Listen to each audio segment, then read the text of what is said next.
Aujourd'hui, on va faire un bilan, parce que j'aime bien faire des bilans. Ça va être un bilan de l'année 2021, placé sous le signe de l'écriture, et qui va un petit peu déborder sur la deuxième moitié de 2020. Parce que le deuxième semestre 2020, c'est un moment où j'ai écrit pas mal de textes qui viennent seulement d'être publiés, j'ai fait pas mal de choses, et puis en fait j'ai envie de faire comme ça, du coup on va faire comme ça. À l'occasion de ce bilan, j'ai voulu renouer avec mon passé de consultante, et tenez-vous bien, cette fois, je n'ai pas fait un fichier Excel, j'ai fait un PowerPoint. Donc pour moi, les 18 derniers mois, ça a ressemblé à ça. Mais Astrid, on comprend rien! Mais je vais vous expliquer! Du coup, pour faire ce bilan, je vais reprendre les objectifs que j'avais au début de cette période-là, à l'été 2020, et faire le point sur où j'en suis aujourd'hui. Ce qui s'est bien passé, ce qui s'est moins bien passé, et ce qui est arrivé sans prévenir. Du coup, c'était quoi mes objectifs fin 2020?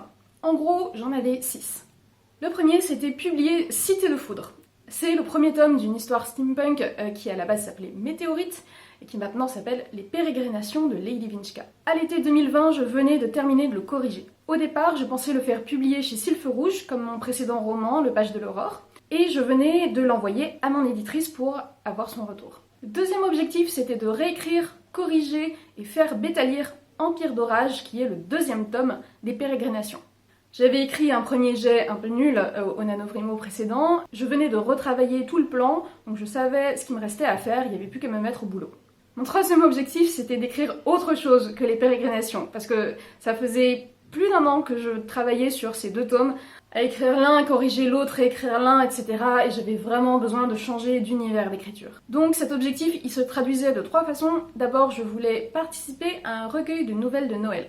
En fait, ce même été de l'an de grâce, vite fait 2020, j'avais été contactée par une consoeur romancière qui me proposait de participer à un recueil de nouvelles sur le thème des romances de Noël. J'avais jamais écrit ce type d'histoire, mais j'étais carrément partante pour essayer quelque chose de nouveau. On était 3 autrices dans l'aventure et on devait écrire chacune 2 nouvelles pour les publier à la fin de l'année 2020. L'autre nouveauté dans laquelle je voulais me lancer, c'était participer à un appel à texte ou à un concours de nouvelles.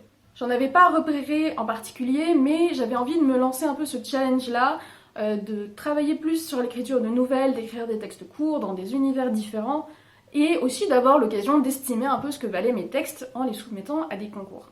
Et mon dernier objectif, c'était d'écrire une nouvelle sur la sorcière de fer. Il s'agit de l'antagoniste dans mon roman Le Page de l'Aurore, et ça faisait très longtemps que j'avais envie d'écrire une nouvelle qui raconte un petit peu ses débuts. Je savais que c'était un personnage qui intéressait beaucoup les lecteurs et qui voulaient en savoir plus sur elle. Donc c'était un projet que j'avais depuis un bon moment déjà. Alors, première étape du bilan, est-ce que j'ai accompli mes objectifs? Publier Cité de Foudre, c'est clairement un gros non.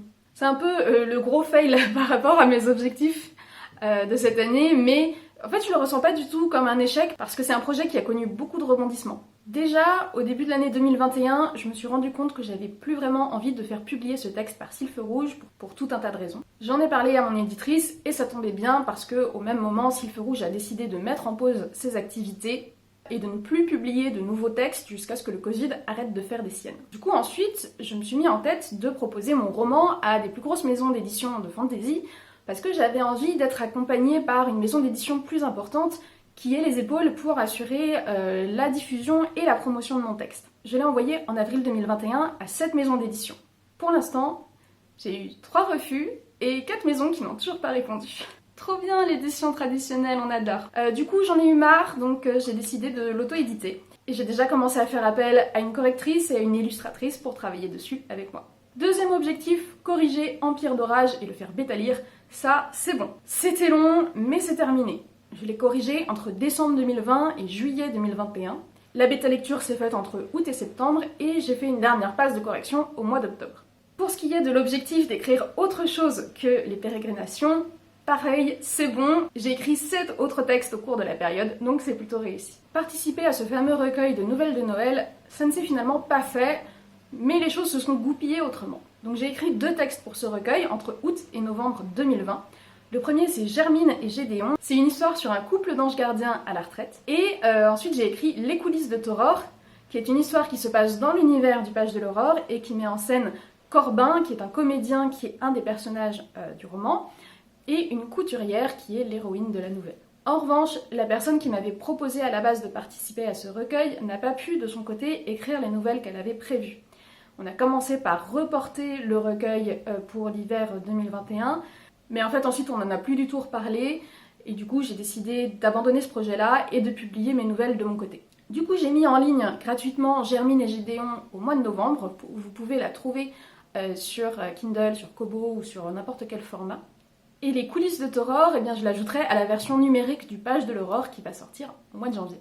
L'objectif suivant, c'était de participer à un concours de nouvelles ou à un appel à texte, et là aussi, c'est bon. Je l'ai même fait 2 fois. En janvier, j'ai participé à un concours de nouvelles organisé par le musée Henner à Paris, et j'ai écrit La Réouverture, qui est une nouvelle dans le genre fantastique, et qui est arrivée 3e du concours. Ensuite, en février, j'ai participé à un concours organisé par Madines et Engie sur le futur de l'énergie, et j'ai écrit Le Premier Jour, du coup plutôt une nouvelle d'anticipation, qui cette fois n'a pas gagné. Ce que j'ai bien aimé avec ces 2 concours, c'est qu'en fait, à chaque fois, j'ai été prévenue de leur existence genre 1 semaine avant la date limite. Du coup, j'ai vraiment pas eu le temps de me prendre la tête sur ce que j'allais écrire. Alors que c'était des genres littéraires dont j'avais pas l'habitude et j'aurais pu un peu plus me prendre la tête sur la question avant. Au final, j'ai écrit ces 2 textes assez vite et finalement, ça s'est très bien passé. Enfin, pour ce qui est d'écrire une nouvelle sur le personnage de la sorcière de fer, c'est aussi un gros fail puisque je ne l'ai toujours pas du tout fait. Pourtant, j'ai pas mal d'idées pour ce texte, mais je sais pas pourquoi, c'est jamais un projet prioritaire. Je pense que je finirai par l'écrire un jour, peut-être que ça attendra une nouvelle réédition du Page de l'Aurore, mais ça sera pas pour cette année. En revanche, il y a des choses que j'ai faites en plus des objectifs que je m'étais fixés. Et cette année, j'ai écrit 3 textes qui n'étaient pas du tout au programme. Il y a d'abord 2 nouvelles qui s'appellent La légende de Moal et L'énigme aérienne, que j'ai écrites dans l'univers d'Etheris, qui est le jeu vidéo sur lequel je travaille en tant que narrative designer. Pour l'instant, ces nouvelles, elles ont seulement été diffusées auprès des personnes qui ont contribué au financement du jeu pendant notre campagne Kickstarter du mois d'octobre. Et surtout, j'ai commencé un nouveau roman, qui est même un projet de trilogie. Ça s'appelle Les Mécagiciennes, et j'ai commencé à écrire le tome 1. Alors vis-à-vis de tout ça, de quoi est-ce que je suis fière ? Bah franchement, un peu de tout. J'ai pas l'habitude de célébrer ce que je fais. Je suis vraiment quelqu'un qui a beaucoup de mal à se féliciter et à célébrer ses victoires, etc. Mais là, quand je fais ce petit bilan, bah franchement, c'est cool. Bravo, moi. Mais ce dont je suis particulièrement fière, c'est d'avoir conçu toute une nouvelle méthode pour préparer le plan détaillé de mon histoire de façon très précise, et aussi pour rédiger le premier jet beaucoup plus vite. Et c'est ce qui m'a permis de rédiger le premier jet de mon nouveau roman en seulement 26 jours au mois de novembre, ce dont je suis vraiment très très contente. Il y a des fiertés, mais il y a aussi des déceptions. Alors de quoi est-ce que je suis déçue par rapport à cette année ? Bah franchement, vu d'ici, pas grand-chose. Sur le moment, il y a eu des choses qui m'ont vraiment déçue, ça c'est sûr. Notamment le fait de devoir changer plusieurs fois de programme sur la publication de Cité de Foudre. L'abandon du recueil de Noël que j'ai trouvé vraiment dommage aussi parce que ça devait être un gros projet avec 2 autres autrices et on devait faire tout un tas de communication et de mise en avant et je pense que ça aurait été vraiment très sympa. Bon, voilà, ça s'est pas fait, mais finalement tout ça m'a permis de faire d'autres expériences que j'ai aussi beaucoup aimées. Aujourd'hui, je suis contente que les choses se soient pas passées comme prévu et d'en être plutôt là où j'en suis. Une autre question que j'ai voulu me poser pour ce bilan, c'est concrètement combien de mots j'ai écrits pendant cette période. Pour ce qui est purement des nouveaux textes écrits en 2021, entre mes 4 nouvelles et le premier jet de mon roman, j'arrive à un total de environ 86 000 mots. Si j'ajoute les 2 nouvelles que j'ai écrites fin 2020, ça fait 22 000 mots de plus. Et surtout, il y a Empire d'orage. Alors, je ne l'ai pas vraiment écrit cette année, je l'ai surtout réécrit, mais j'ai vraiment retravaillé une énorme partie du livre, et il fait au total 97 000 mots. Donc si je compte tout, on est au total sur quelque chose comme 205 000 mots en 18 mois. J'avais jamais fait ce calcul avant, mais je trouve ça hyper intéressant de savoir ce que je suis capable de produire, et ce sera intéressant de faire la comparaison les années prochaines. L'autre question que je me suis posée, c'est est-ce que mon processus d'écriture a évolué ? Alors oui, sur pas mal de points. Déjà, j'ai complètement repensé ma méthode pour concevoir une histoire, pour préparer mon plan et pour rédiger mon premier jet, comme je l'ai dit. J'ai appris à me mettre des objectifs précis pour chaque séance d'écriture, j'ai appris à participer à des sprints d'écriture pour écrire beaucoup plus vite. Mais il y a aussi un point sur lequel je n'ai pas du tout évolué. Et en vrai, j'étais assez déçue en le constatant au départ. Et puis finalement, j'ai fini par accepter que ça faisait partie de moi et que ça faisait partie de ma façon de fonctionner et qu'il valait mieux que je le prenne en compte dans mon processus plutôt que j'essaye de lutter absolument contre ça. Ce point, c'est que après avoir écrit le premier jet d'un roman, j'ai quasiment toujours envie de le réécrire intégralement. Ça a été le cas avec mes 3 premiers romans et je pensais que c'était à cause d'un manque de préparation. Je croyais vraiment que j'allais parvenir enfin à éradiquer cette malédiction avec mon nouveau projet. Mais je viens de relire mon premier jet, celui que j'ai écrit en 26 jours du coup, et j'ai bien dû admettre que j'allais encore une fois devoir changer beaucoup de choses, notamment toute la deuxième moitié du roman.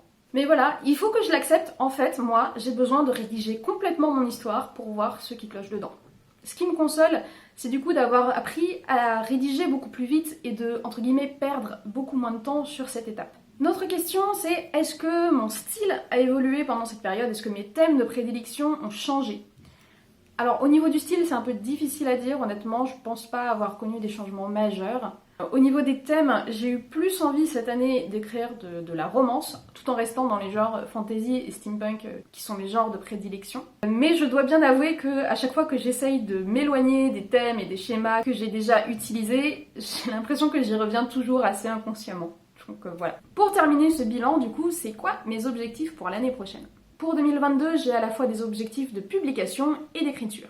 Tout d'abord, je voudrais publier la version numérique du Page de l'Aurore. Donc ça, c'est sur les rails, ça va arriver le 11 janvier sur Kindle. J'espère que vous avez noté la date. Ça va arriver très vite. Deuxième, c'est publier enfin Cité de Foudre. Je voudrais le publier au printemps, idéalement au mois d'avril-mai, en numérique et en papier.